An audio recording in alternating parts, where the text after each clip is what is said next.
Hi అండి, నమస్తే. Welcome to beginners food. ఈ వీడియోలో మనం చిక్కుడుకాయ కూర పచ్చిమిర్చి కారంతో టేస్టీగా ఎలా చేయాలో తెలుసుకుందాం.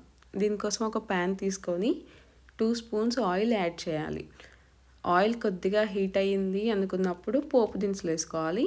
ఇక్కడ నేను ఓన్లీ జీలకర్ర, ఆవాలు మాత్రమే తీసుకున్నాను. మీరు కావాలంటే మినపప్పు, కొద్దిగా శనగపప్పు కూడా తీసుకోవచ్చు, యాజ్ యువర్ విష్. అండ్ ఇక్కడ పోపు దినుసులు ఫ్రై అయ్యాయి అనిపించినప్పుడు ఆనియన్ యాడ్ చేసుకోవాలి. ఆనియన్ కొద్దిగా గోల్డెన్ బ్రౌన్ కలర్ వచ్చే వరకు ఫ్రై చేసుకోవాలి. ఆ తర్వాత కొద్దిగా పసుపు అండ్ ఇంగువ యాడ్ చేశాను. ఆ తర్వాత కొంచెం అల్లం వెల్లుల్లి పేస్ట్ కూడా యాడ్ చేశాను. అది పచ్చివాసన పోయే వరకు ఫ్రై చేసుకోవాలి.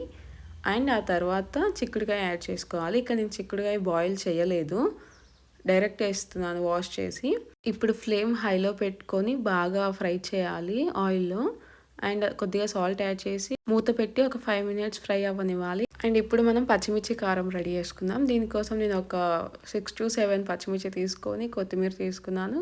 కొద్దిగా సాల్ట్ యాడ్ చేసి మిక్స్ చేశాను. ఆ మిక్స్ చేసిన దాన్ని పక్కకు పెట్టుకోవాలి ఇప్పుడు.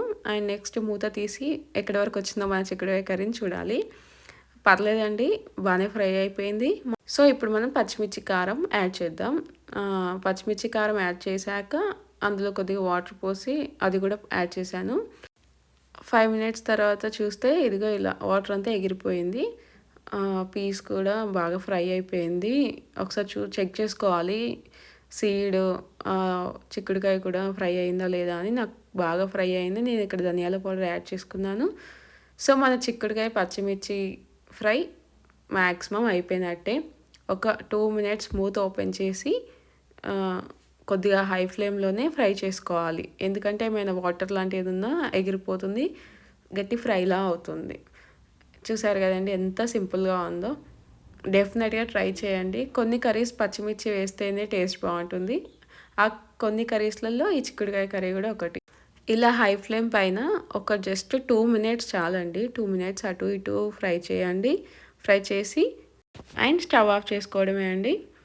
చూసారు కదా మన చిక్కుడుకాయ పచ్చిమిర్చి కారం ఎంత సింపుల్గా రెడీ అయిపోయిందో. డెఫినెట్గా ట్రై చేయండి. Thank you.